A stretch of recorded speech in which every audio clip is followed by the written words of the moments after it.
Some people do not simply enter a room. They arrive and their mind quietly begins collecting everything: tone, posture, pauses, light, tension, tiny changes in the air. This is the private beginning of the whole story. They notice the smile that lasted half a second too long, the person who stopped talking, the shift in someone's breathing, the object moved from its usual place. The detail itself is tiny, but the mind gives it weight. From the outside, this can look like intuition. From the inside, it can feel like living with a spotlight that never fully turns off. That constant brightness can make ordinary life feel busy. The truth is not that these people are broken, dramatic, or imagining everything. Often, their attention system is simply letting more information through. The important difference is capacity, not character failure. That extra information can be useful. It can make someone empathetic, observant, creative, careful, and quick to sense patterns before other people name them. The gift and the cost often come from the same doorway, but the same ability can become exhausting because a mind that notices everything must also decide what deserves care, what can be ignored, and what is only noise. Without sorting, every detail tries to become equally important. To understand people who notice too much, imagine attention as a gate. Most brains close the gate on thousands of details so the day stays manageable. Filtering is what lets attention become useful instead of endless. A highly observant brain may leave the gate more open. More sound, mood, movement, possibility, and meaning enter at the same time. More input means more chances for insight and more chances for overload. This does not automatically mean a disorder. In psychology, one related idea is sensory processing sensitivity, a trait linked with deeper processing and stronger responses to stimulation. Sensitivity describes a way of processing, not a single destiny. A sensitive nervous system may pause longer, compare more details, and feel stronger reactions to subtle changes in the environment. The pause can look slow, but inside it is detailed work. That can create real strengths. The person may catch mistakes early, sense when someone is hurt, notice beauty in small things, or understand a pattern before it becomes obvious. These strengths are real, even when they are tiring. But sensitivity is not the same as peace. If too many signals arrive at once, the useful microscope can become a floodlight pointed straight at the mind. A tool becomes heavy when it is used all day. The first hidden cost is mental load. Every tiny cue becomes another item in an invisible inbox, and the inbox can fill faster than the person can sort it. The inbox is invisible, so other people may underestimate the effort. Imagine trying to listen to one melody while 10 small instruments keep entering the room. Nothing is wrong with your ears. There is simply too much to organize. Overload often means organization has fallen behind input. This is why observant people may look calm while working extremely hard inside. They are not only seeing the room, they are constantly ranking the room. This is why the person may need quiet after social moments. What matters? What changed? Is someone upset? Did I miss a signal? Is this safe, awkward, important, or irrelevant? The questions can run quietly in the background. The mind is trying to build safety from small clues. The second cost is emotional absorption. If you notice tiny emotional shifts, other people's moods can feel less like distant weather and more like water poured into your own bowl. This is emotional data arriving through the body. Someone sighs and your body prepares for conflict. Someone goes quiet and your mind starts searching for what happened. A room feels tense and your muscles believe it. The body may react before the person has chosen a story. That empathy can be beautiful. It helps people respond with care before anyone asks. It can also become invisible labor, especially when the observer feels responsible for every mood nearby. Care becomes draining when it has no edge or container. Noticing becomes painful when the brain confuses awareness with obligation. Seeing a feeling does not always mean you must fix it, explain it, or carry it. A boundary can protect care instead of reducing it. The third cost is prediction. Observant minds often become skilled at guessing what may happen next because they have stored many small patterns from the past.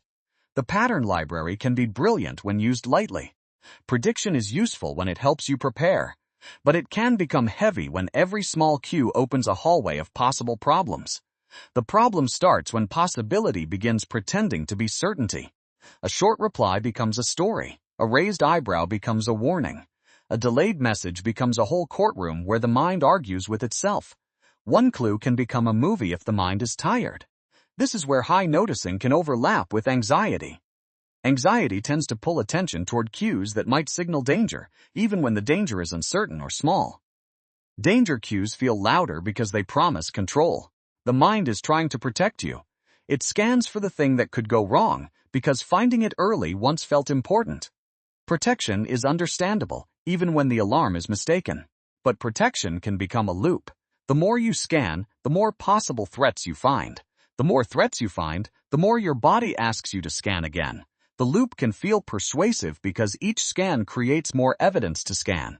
This loop is not weakness. It is a survival system doing overtime, like a smoke alarm that learned to treat steam, candles, and cooking smells as emergencies. The goal is to lower false alarms, not shame the alarm. When alertness stays high for too long, it can become hypervigilance, a state where the body keeps searching for danger even in ordinary settings.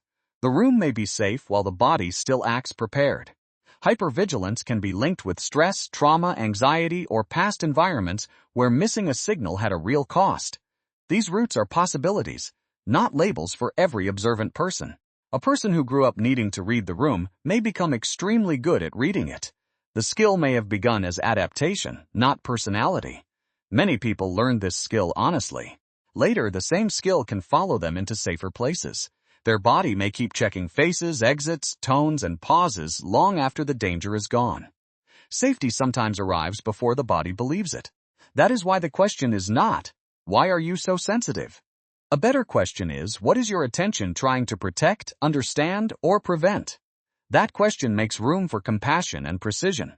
There is another side too. Some people notice deeply not because they are afraid, but because their mind naturally processes experience in layers. Deep processing can be a form of attention with depth, not fear.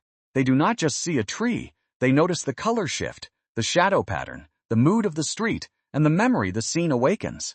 This is why small beauty can feel unusually vivid.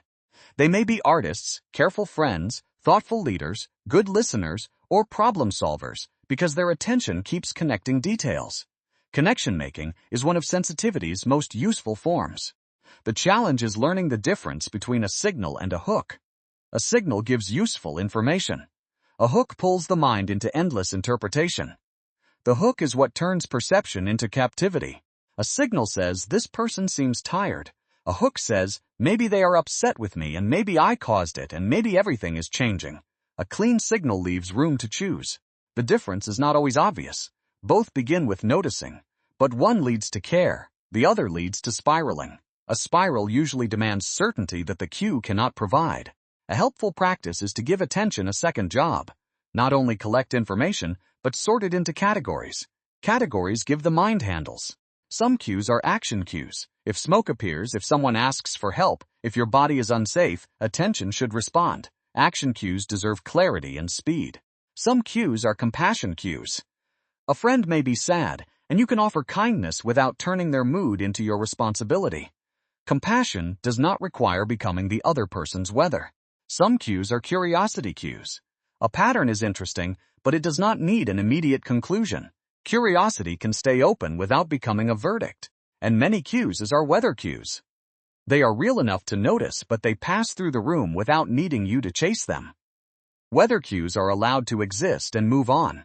This sorting process turns noticing from a flood into a dashboard. The details are still there, but they do not all get the same level of power. A dashboard lets different signals have different volume. Another tool is body checking. Before believing every interpretation, ask what state the nervous system is in. Body state is the lens through which cues are interpreted. A tired body, hungry body, overstimulated body, or stressed body can make neutral signals look sharper and more urgent than they are. Urgency can be a body state, not a message from reality. Sometimes the problem is not the room. Sometimes the spotlight is too bright because the system holding it is depleted. Rest changes what the spotlight does. Recovery matters because attention costs energy. A sensitive mind may need quiet, rhythm, nature, darkness, movement, or solitude the way a phone needs charging. Recovery gives the system a chance to recalibrate. This is not laziness. It is maintenance for a nervous system that processes a lot of input. Maintenance is what makes sensitivity sustainable. Boundaries matter too. If your attention keeps scanning other people's moods, you may need a small inner sentence. I can notice this without absorbing it.